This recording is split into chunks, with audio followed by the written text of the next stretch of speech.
हमारे समाज में, हिंदू समाज ने, किसी ने अपने बेटे का नाम कंस रखा। यही बात मुसलमान आज तक समझ नहीं पाया। धर्म के रास्ते पे चलना और एक अच्छा राजा होना, दोनों में बहुत फर्क है। औरंगजेब आदमी है जिसको अपने धर्म से बहुत लगाव है, मैं धार्मिक भी तो उसको नहीं कह सकता, उसको अपने धर्म से बहुत लगाव है, लेकिन वो स्मार्ट माइंड नहीं है। पूरे मुगल साम्राज्य को ध्वस्त कर डाला उसने, और यही गलती आज मुसलमानों को बहुत भारी पड़ रही है। क्योंकि मेरा एक मैकेनिक है, गाड़ी बनाता, रहीम मुखर्जी नगर में, तो जब भी हमें पैसा वैसा कम कराना होता था तो मैं उसके सामने औरंगजेब की तारीफ कर देता था।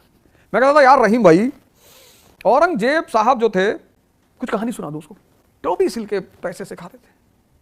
कह भैया आप बहुत समझदार आदमी है भैया, कितना बिल हुआ? भैया हुआ तो 11,000 था, पर आप 8,500 दे दीजिए। मैंने कहा कभी स्कूल गए? कहा नहीं। तुमको कैसे पता औरंगजेब के बारे में? हजरत उमर के बारे में पता है? नहीं।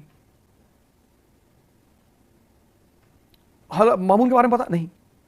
तो मेरा मानना यह है कि शायद ऐसा मैं फील करता हूं कि जब देश आजाद हुआ, वोट बैंक की पॉलिटिक्स तभी से शुरू हो गई, तो मुझे ऐसा लगता है कि उस समय के जो शासक थे वो कुछ ज्यादा ही अपीजमेंट पे उतर आए।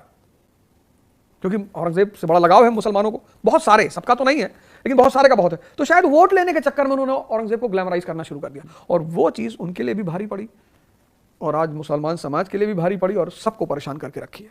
तो गलत चीज को समर्थन करना, व्यक्तिगत तौर पर वो आदमी चाहे जैसा रहा हो, but as a ruler he is a complete failure. और ये बात उस आदमी ने अपनी लेटर में लिखा है, जो यहाँ नई दिल्ली के म्यूजियम में रखा हुआ है।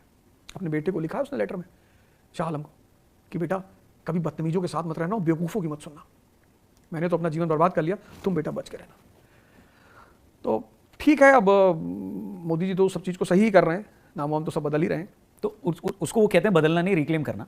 तो रिक्लेम करने को आप सपोर्ट करते हैं? अब इलाहाबाद से प्रयागराज हुआ तो कोई दिक्कत आपको? नहीं, हमें तो कोई दिक्कत नहीं है, बिल्कुल। ऐसा और भी हो जाना चाहिए क्या आपके हिसाब से?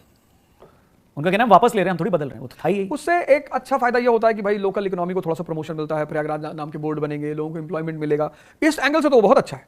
सरकार का पैसा खर्चा होगा, भाई कहीं से तो नौकरी देनी पड़ेगी ना। तो जब इलाहाबाद को प्रयागराज कर दिया तो अब 1 लाख नए बोर्ड बनेंगे, तो एम्प्लॉयमेंट मिलेगी कि नहीं मिलेगी? कोई डीपर एस्पेक्ट नहीं देखते आप इसमें? डीपर एस्पेक्ट ये है कि आदमी अपने कल्चर से थोड़ा और गहराई से जुड़ेगा, प्रयाग का शब्द का मीनिंग खोजने की कोशिश करेगा। लेकिन जो समाज आज हिंदुस्तान का, मुझे तो नहीं लगता वो डीपर एस्पेक्ट काम करेगा। बहुत लोगों से मैंने पूछा, भैया प्रयाग शब्द कहां से आया था?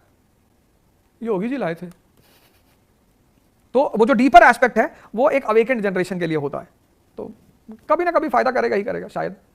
तो अगर आगे भी रिक्लेम करें तो आपको प्रॉब्लम नहीं करे? भाई जो पावर में जो करना करे। जो पावर में, वो तो वही है ना कि जिसके हाथ में सत्ता है वो जो कह रहा है भगवान। सरकार यानी भगवान, सरकार भगवान से बदतमीजी नहीं। भगवान अगर कह रहा है कि हिंदुस्तान का नाम बदलेंगे जी, आर्यव्रत रखेंगे जी, बहुत अच्छा नाम है जी, आर्य मतलब जो सन्मार्ग पे चले, बहुत अच्छा, ठीक है, अच्छा बदल लो साहब।